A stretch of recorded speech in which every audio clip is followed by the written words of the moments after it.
বিশ্ব রাজনীতির দাবার ছকে নতুন করে আলোচনা এসেছে চীন। একদিকে যুক্তরাষ্ট্রের প্রেসিডেন্ট ডোনাল্ড ট্রাম্পের চীন সফর, অন্যদিকে মাত্র কয়েকদিনের ব্যবধানে রাশিয়ার প্রেসিডেন্ট পুতিনের বেজিং সফর। গোটা বিশ্ব যেন নতুন এক বার্তার অপেক্ষায়। আর সেই বার্তাটি হল, চীন এখন আর শুধু অর্থনৈতিক শক্তি নয়, বৈশ্বিক ক্ষমতার কেন্দ্রবিন্দুতে উঠে আসা এক সুপার পাওয়ার, যাকে সমীহ করতে বাধ্য হচ্ছে দুই বিশ্ব মোড়ল যুক্তরাষ্ট্র এবং রাশিয়া। ট্রাম্পের সফর নিয়ে শুরু থেকেই ছিল ব্যাপক আলোচনা। ধারণা করা হচ্ছিল দীর্ঘদিনের বাণিজ্য যুদ্ধ, শুল্ক নীতি ও তাইওয়ান ইস্যুতে উত্তপ্ত সম্পর্কের পর হয়তো দুই দেশের মধ্যে নতুন কোনো সমঝোতার পথ খুলবে। কিন্তু বাস্তবতা ছিল ভিন্ন।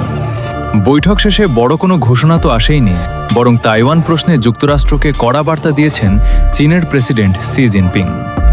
বেজিং খুব স্পষ্ট করেই বুঝিয়ে দিয়েছে, চীনের অভ্যন্তরীণ বিষয়ে হস্তক্ষেপ মেনে নেবে না তারা। সবচেয়ে আলোচিত বিষয় হল, ট্রাম্পের সফরে কূটনৈতিক উষ্ণতার ঘাটতি ছিল স্পষ্ট। অথচ ট্রাম্পের সফরের মাত্র 3 দিনের মাথায় যখন পুতিন বেজিংয়ে পৌঁছান, তখন পুরো চিত্রটাই বদলে যায়। রাজকীয় আয়োজন, সামরিক গার্ড অফ অনার, দীর্ঘ বৈঠক, যৌথ বিবৃতি, সবকিছুতেই বোঝা গেছে রাশিয়াকে কতটা গুরুত্ব দিচ্ছে চীন।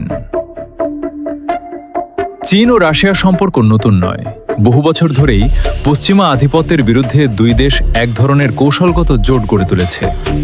ইউক্রেন যুদ্ধের পর পশ্চিমা নিষেধাজ্ঞায় যখন রাশিয়া চাপের মুখে পড়ে, তখন চীন হয়ে ওঠে মস্কোর অন্যতম বড় অর্থনৈতিক ভরসা। তেল, গ্যাস, প্রযুক্তি ও সামরিক সহযোগিতায় দুই দেশের সম্পর্ক আরও গভীর হয়েছে।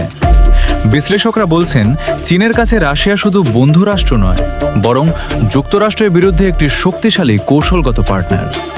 কারণ ওয়াশিংটনের সঙ্গে বাণিজ্য যুদ্ধ, প্রযুক্তি নিষেধাজ্ঞা, সেমিকন্ডাক্টর সংকট ও তাইওয়ান ইস্যুতে দীর্ঘদিন ধরেই উত্তেজনা চলছে।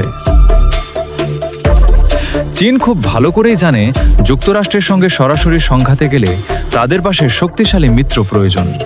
আর সেই জায়গায় পুতিনের রাশিয়াই সবচেয়ে নির্ভরযোগ্য অংশীদার।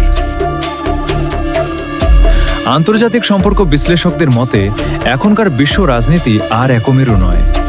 একসময় যুক্তরাষ্ট্রই ছিল একক আধিপত্যশালী শক্তি, কিন্তু গত এক দশকে চীনের অর্থনৈতিক ও সামরিক উত্থান পুরো সমীকরণ বদলে দিয়েছে। বিশ্ব অর্থনীতির বড় অংশ এখন চীনের উৎপাদন নির্ভর। প্রযুক্তি, কৃত্রিম বুদ্ধিমত্তা, অবকাঠামো বিনিয়োগ ও বৈশ্বিক বাণিজ্য সবখানেই প্রভাব বাড়িয়েছে বেইজিং। ফলে ওয়াশিংটনও বুঝতে পারছে, চীনকে পাশ কাটিয়ে বৈশ্বিক নেতৃত্ব ধরে রাখা কঠিন। সেই কারণেই হয়তো ট্রাম্প নিজেই বেইজিং সফরে যান। অথচ চাইলে যুক্তরাষ্ট্র চীনকে কূটনৈতিক চাপের মধ্যে রাখতে পারত।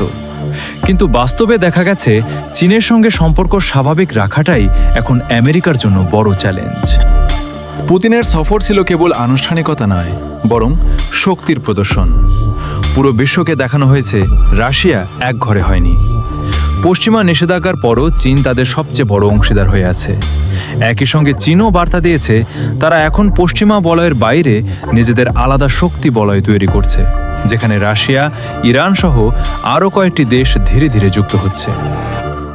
সবকিছু মিলিয়ে একটি প্রশ্নই এখন সবচেয়ে বেশি আলোচিত: বিশ্ব রাজনীতির কেন্দ্র কি ধীরে ধীরে ওয়াশিংটন থেকে বেইজিংয়ে সরে যাচ্ছে? এখনও যুক্তরাষ্ট্র সামরিক ও অর্থনৈতিকভাবে বিশ্বের সবচেয়ে শক্তিশালী দেশ, তবে চীনের উত্থান সেই আধিপত্যকে বড় চ্যালেঞ্জের মুখে ফেলেছে। আর পুতিনকে দেওয়া রাজকীয় অভ্যর্থনা যেন সেই পরিবর্তনেরই প্রতীক। বিশ্ব রাজনীতির নতুন বাস্তবতা এখন স্পষ্ট, চীনকে আর উপেক্ষা করার সুযোগ নেই। ট্রাম্প হোক কিংবা পুতিন, দুই পক্ষকেই এখন বেইজিংয়ের দিকে তাকিয়ে কূটনৈতিক হিসাব কষতে হচ্ছে।